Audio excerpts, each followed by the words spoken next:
बच्चों सबसे पहले कोर्स की आउटलाइन के ऊपर आओ। लेंथी है सेमेस्टर, मेजर सिस्टम्स इसके अंदर आ रहे हैं। सबसे पहले तो देखो भाई, सब्जेक्ट का नाम क्या है इधर, फार्माकोलॉजी एंड थेराप्यूटिक्स 1B। इससे पहले आप लोगों ने स्टडी किया था फार्माकोलॉजी एंड थेराप्यूटिक्स 1A। बच्चों लास्ट टाइम आपके कोर्स का नाम था pharmacology and therapeutics 1A। Now this is pharmacology and therapeutics 1B। इसके बाद आप पढ़ोगे 2A देन 2B। अच्छा जी, कोर्स कोड क्या है 417। बुक्स कौन से यूज़ करेंगे इस सेमेस्टर में, लिपिनकॉट एंड कैटसन। लिपिनकॉट का लेटेस्ट एडिशन कौन सा है, that is the 9th edition. Okay, और इसके अलावा एक और बुक यूज़ करने जा रहे हैं इस सेमेस्टर के अंदर, that is essentials of medical pharmacology by KD Tripathi. ठीक है, ट्राइपैथी की बुक यूज़ करेंगे। इसमें से एक ही चैप्टर पढ़ेंगे, दैट इज़ ऑफ ऑटोकॉइड्स। अब आते हैं बच्चों आपकी कोर्स आउटलाइन के ऊपर। कोर्स आउटलाइन में जी सबसे पहला चैप्टर जो आपका लिखा है, जो आपने स्टडी करना है, that is autocoids and their antagonist. अब जी इसके अंदर ऑटोकॉइड्स में we are going to study the histamine, then antihistamines, serotonin, antagonist, prostaglandins and their antagonist. Antagonist की तो टर्मिनोलॉजी आपको क्लियर है ना। एंटागोनिस्ट को कैसे डिफाइन करोगे, वर्ड इज एगोनिस्ट। कैसे डिफाइन करोगे, डेफिनेटली जो ऑपोजिट इफेक्ट देंगे एगोनिस्ट के। एक ये डेफिनेशन आ गई, these are the agent that will oppose the effect of the agonist or the agents that will bind to the receptor and will block the receptor। कोई भी definition बन सकती है ना। अब जी इसके अंदर we are going to study ऑटोकॉइड्स। अब ऑटोकॉइड्स को आप कैसे डिफाइन करोगे, आप कहोगे autacoids are the endogenous substances. Endogenous वो थे ना जो आपकी बॉडी के अंदर ऑलरेडी प्रेजेंट है। देखो एग्जांपल्स में भी हमने क्या पढ़ा, हिस्टामीन, सीरोटोनिन। तो ऑटोकॉइड्स आपके पास एंडोजेनस मॉलिक्यूल्स हैं, डेफिनेटली बॉडी के अंदर प्रेजेंट है। अपना इफेक्ट प्रोड्यूस करेंगे कब, जब डेफिनेटली इसकी रिक्वायरमेंट है, जब इसकी डिमांड है। उसी सेम टिश्यू के अंदर अपना इफेक्ट प्रोड्यूस करेंगे जो कि टिश्यू इसे रिलीज़ कर रहा है। ठीक है, दीज विल बी ऑटोकॉइड्स। अब ऑटोकॉइड्स को कैसे डिफाइन करोगे, these are the endogenous molecules या substances that are produced on demand and act directly in the tissue where they are produced। clear? so ये ऑटोकॉइड्स पढ़ेंगे। ऑटोकॉइड्स हम ट्राइपैथी से पढ़ेंगे। देन नेक्स्ट चैप्टर आ जाता है, these are the drugs acting on the respiratory system. Definitely आपको देखने से पता चल रहा है ना, एस्थमा की ड्रग पढ़ेंगे। और कौन सी डिजीज़ हैं रेस्पिरेटरी सिस्टम की, नमूनिया, कफ, ब्रोंकाइटिस, ट्यूबरक्लोसिस। ठीक है, अच्छा लेकिन इसके अंदर ट्यूबरक्लोसिस की ड्रग नहीं पढ़ने जा रहे हम, वो कीमोथेरेपी में पढ़ेंगे क्योंकि अच्छा उसकी एक अलग डिटेल है। बच्चों इधर drugs acting on respiratory system में we are going to study the drugs used in cough. अब देखो ब्रैकेट में लिखा हुआ है antitussive, expectorants and the mucolytic agents. अच्छा अब यहाँ पर जी आप लोगों ने एक बात याद रखनी है, वर्ड मैंने यूज़ किया antitussive, then expectorant, then mucolytic. ऐसे लिटिक रिप्रेजेंट करता है ना, तोड़ता है। अब भाई आप लोगों ने फार्मास्यूटिक्स भी पढ़ी है, ठीक है, उसके अंदर you have studied the difference between the medicine that are use for the dry cough and the cough with mucus, पढ़ा है ना, रेशे वाली और खुश्क खांसी। एजेंट्स को क्या कहेंगे,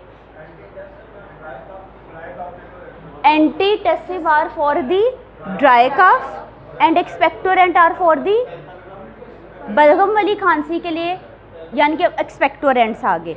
बच्चों एंटीटसिव को आप कैसे कहोगे, these are the medicines, these are the agents that will suppress the cough. ऐसे डेफिनेशन पढ़ते हैं, आपको कॉन्सेप्ट क्लियर है, ड्राई कफ के लिए आप इसे यूज़ करोगे। देन आपके पास डेफिनेशन आ जाएगी एक्सपेक्टोरेंट्स की। अच्छा जी, अब एक्सपेक्टोरेंट का क्या काम है, रेशा कम करना। ओके, अब आपने इसको कैसे डिफाइन करना है, these are the agents that will reduce the thickness of thickness और the viscosity of the bronchial secretions. Mucus बनती कैसे है? ब्रोंकियल की सेक्रीशन होगी ना, ब्रोंक्यूल्स ने सेक्रीशंस की, कोई इन्फ्लेमेशन हुई जिसकी वजह से रेशा, जिसकी वजह से म्यूकस बन गई। अब एक्सपेक्टोरेंट्स ने क्या करना है कि इसने रिड्यूस करना है इस म्यूकस की, इस ब्रोंकियल सेक्रीशन की थिकनेस को या फिर इसकी विस्कोसिटी को। अब इससे क्या होगा? म्यूकस का फ्लो इंक्रीज होगा, थिकनेस कम हुई, फ्लो इंक्रीज हुआ, रेशा निकलेगा बाहर। ठीक है, अच्छा जी। अब जिसने क्या करना है, they will remove the mucus easily, why? Because they are reducing its thickness और विस्कोसिटी। ओके, अब जो आपके पास टर्मिनोलॉजी आ गई म्यूकोलिटिक एजेंट्स, नाम से पता चल रहा है ब्रेक करेंगे। किसको ब्रेक करेंगे? म्यूकस को ब्रेक करेंगे। They will break down the chemical structure of the mucus molecules. Clear? अब जी हम आगे जाके पढ़ेंगे drugs used in bronchial asthma. अब जी एस्थमा किस वजह से होता है? ब्रोंक्यूल्स की कंस्ट्रिक्शन या डायलेशन की वजह से? कंस्ट्रिक्शन की वजह से। तो एस्थमा में क्या यूज़ करेंगे? ब्रोंको कंस्ट्रिक्टर या dilators? We will use the broncho dilators. और इसके अंदर पढ़ेंगे सिम्पैथोमाइमेटिक्स। आप लोगों ने एनएस पढ़ा है तो अगेन ये वाला कॉन्सेप्ट दोबारा इसके ऊपर आएगा।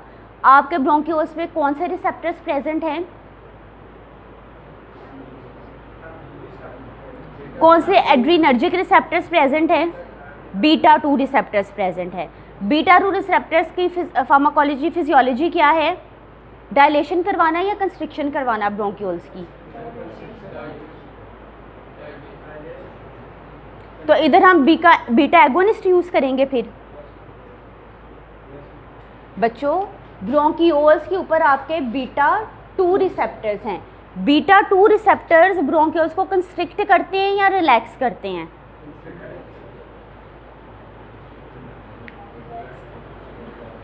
कौन कहता है रिलैक्स करते हैं? और कौन कैसे कहता है कंस्ट्रिक्ट करते हैं?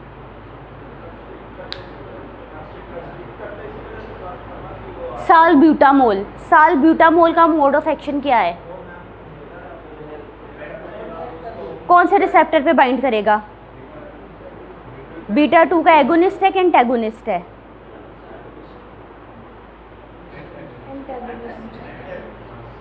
बच्चों एएनएस को रिवाइज करो। अच्छा, अब इसके अंदर we will study the xanthine derivatives, leukotriene receptor antagonist and synthesis inhibitors. एक कॉमन सेंस की बात है, मैंने आपसे पूछा बीटा 2 रिसेप्टर्स क्या करेंगे? मैंने कहा कि मैं एस्थमा पढ़ने जा रही हूँ, इसमें पढ़ेंगे सिम्पैथोमाइमेटिक। मुझे एक सिम्पैथोमाइमेटिक एएनएस में मैंने आपको ऑलरेडी रिसेप्टर बता दिया बीटा 2 रिसेप्टर, कोई ऐसी ड्रग जो इसके इफेक्ट को मिमिक करेगी, इसके लिए यानी कि एगोनिस्ट इस्तेमाल करेंगे। यहाँ से ही मुझे पता चल रहा है सिर्फ एक टर्म पढ़ने से कि मैं एस्थमा के अंदर सिम्पैथोमाइमेटिक्स इस्तेमाल कर रही हूँ। मुझे पता है कि बीटा 2 रिसेप्टर ब्रोंक्यूल्स में है, माइमेटिक जो मिमिक करेंगे। बीटा 2 रिसेप्टर क्या कर रहे थे? ब्रोंकोडायलेशन कर रहे थे, ब्रोंकोडायलेशन कर रहे थे। इस वजह से मैं सिम्पैथोमाइमेटिक इस्तेमाल करूँगी, ना कि लिटिक्स, ना कि एंटागोनिस्ट। मैंने एगोनिस्ट इस्तेमाल किए, उसने बीटा 2 रिसेप्टर को कहा हाँ जी ब्रोंक्यूल्स को डायलेट करो ताकि एयर पास करे और रेस्पिरेशन में आसानी हो। ठीक है, अब इसके अलावा बच्चों कौन कौन से आप इसके अंदर ड्रग्स यूज़ करने जा रहे हो? Muscarinic receptor and agonist, sympathomimetic agonist, जबकि मस्करीनिक रिसेप्टर एंटागोनिस्ट। अगेन इस स्टेज पे यू मस्ट नो कि कौन सा मस्करीनिक रिसेप्टर्स आपके ब्रोंक्यूल्स के ऊपर प्रेजेंट हैं। उसके अलावा आपको एएनएस रिवाइज करना पड़ेगा इसके अंदर भी। ठीक है बच्चों, कोर्टिकोस्टेरॉइड्स इस्तेमाल करेंगे, एंटी इन्फ्लेमेटरी ड्रग्स यूज़ करेंगे। ऐसे है ना, एस्थमा में इन्फ्लेमेशन हो जाएगी। ओके, अब जी इसके बाद आपके पास नेक्स्ट चैप्टर आएगा drugs acting on cardiovascular system.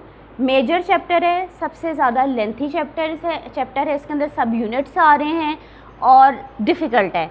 इसके अंदर आप पढ़ेंगे angina pectoris and it's treatment. What is angina? Angina में चेस्ट पेन है। ठीक है, अब आपने मुझे नेक्स्ट क्लास में बताना है कि मैंने इधर वर्ड यूज़ किया एंजाइना। एंजाइना डिजीज़ है या कोई सिम्टम है? That is a symptom. ठीक है, ये चीज़ आपके क्लिनिकल के प्रोजेक्ट्स में भी वाइवास में पूछी जाती है। Then you will study the congestive heart failure, जिसे CHF से रिप्रेजेंट करते हैं। इसकी ट्रीटमेंट, इसकी ड्रग्स पढ़ेंगे। Then we will study the anti arrhythmic drugs. What is arrhythmia? Irregular heart beat, ठीक है। उसके बाद we will study the anti hyperlipidemics, यानी कि कोलेस्ट्रॉल का लेवल बढ़ गया तो उसको कंट्रोल करने के लिए आप ड्रग्स यूज़ करेंगे। Here we will study what is good cholesterol, what is bad cholesterol. Then we will study coagulants and anticoagulants. कौन सा एंटीकोएगुलेंट अभी तक आप लोगों ने स्टडी किया है? वारफेरिन, हेपारिन, ठीक है, ओके। अच्छा बच्चों, आपने लैब के अंदर कौन सा सोल्यूशन प्रिपेयर किया था as an anticoagulant? 3.8% citric acid आपने यूज़ किया था। क्या 0.1 नॉर्मल HCl लैब वर्क में एज एन एंटीकोएगुलेंट इस्तेमाल हो सकता है? यस, ठीक है, वो भी इस्तेमाल हो सकता है, ओके। देन एक हम लोगों ने एक टेक्निक यूज़ की थी जो कि बैड टेक्निक है, लेकिन फॉर द लैब वर्क हमने कहा था आपके पास केमिकल अवेलेबल ना हो, ड्रग अवेलेबल ना हो, तो आप इस पर्टिकुलर पाउडर को सिरिंज के पिस्टन पे टैप करके यूज़ कर सकते हैं। कौन सा था वो पाउडर? वाइट कलर का पाउडर था, सोडियम सिट्रेट। हमने कहा था ना कि सिरिंज लो, पिस्टन को निकालो, उसका जो आगे ब्लैक कलर का आपके पास रिंग है उसको पाउडर में डिप करो, अगेन इसको डालो और ब्लड उसके अंदर जब आप कलेक्ट करोगे तो वो कोएगुलेट नहीं करेगा, बिकॉज वी नो कि sodium citrate is anticoagulant. Then we will study anti hypertensives, वो ड्रग जो आप हाइपरटेंशन को मैनेज या कंट्रोल करने के लिए इस्तेमाल कर सकते हैं। Then we will study the diuretics. Diuretic क्या करेंगे? यूरिनेशन को इंक्रीज़ कर देंगे, जिसकी वजह से ब्लड प्रेशर को आप कंट्रोल कर सकते हैं। Then we will study the drugs acting on genito urinary tract. इसमें से एक ड्रग आप लोग ऑलरेडी स्टडी कर चुके हैं। पहली ड्रग का नाम है ऑक्सीटोसिन। ऑक्सीटोसिन पढ़ी थी ना? ब्रांड याद है किसी को इसका? गुड। और ऑक्सीटोल, और उसका हम लोगों ने कौन सी डोजेज फॉर्म पढ़ी थी? पैच था, ट्रांसडर्मल पैच पढ़ा था। Then we have ergot alkaloids and uterine relaxant. इसके बाद जो आपके पास आ जाता है एंटी एनीमिक ड्रग्स। इसमें आपको थोड़ा सा अपना फिजियोलॉजी वाला कॉन्सेप्ट रिवाइज करना पड़ेगा, एनीमिया की टाइप्स को। Then we will study hormones, antagonist and other agents affecting the endocrine system. Endocrine system का आपको फिजियोलॉजी में भी कॉन्सेप्ट क्लियर है। इसके अंदर जी आप लोग फिर भी थोड़ा सा फिजियोलॉजी को रिवाइज करोगे, एंडोक्राइन के फंक्शंस पढ़ोगे, थोड़ा सा पैथोलॉजी को रिवाइज करोगे, उसके डिसफंक्शंस पढ़ोगे। Then you will study the drugs acting और the drugs use for diabetes mellitus. Diabetes mellitus बच्चों इस सेमेस्टर में सबसे पहले हम लोग डायबिटीज़ मेलाइटस को स्टडी कर लेंगे, ठीक है। उसके बाद हार्ट के ऊपर आएंगे। डायबिटीज़ मेलाइटस के आपको ऑलरेडी पता है कितनी टाइप्स हैं? अच्छा, यूजुअली ये कॉन्सेप्ट है ना कि 2 टाइप्स हैं। अगर मैं कहूँ 4 टाइप्स हो सकती हैं तो कैसे कहोगे?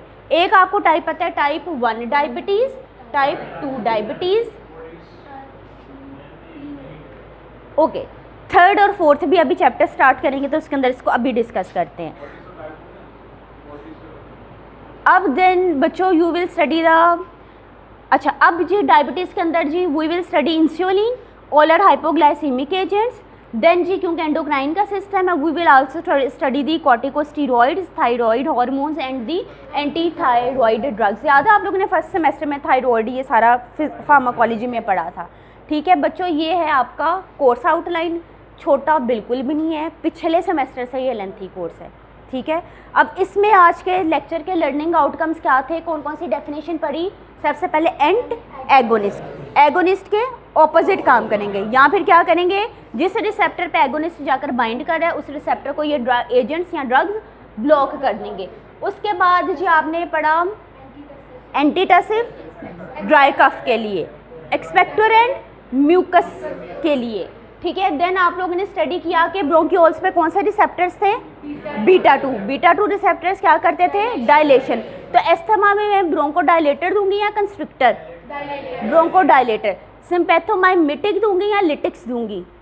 माइमेटिक, मिमिक करेंगे जो इसके इफेक्ट को। मस्करीनिक एगोनिस्ट दूंगी या एंटागोनिस्ट? मस्करीनिक एंटागोनिस्ट, जबकि सिम्पैथोमाइमेटिक उसके एगोनिस्ट, मस्करीनिक के एंटागोनिस्ट मैं दूंगी, ठीक है। देन एंजाइना क्या था?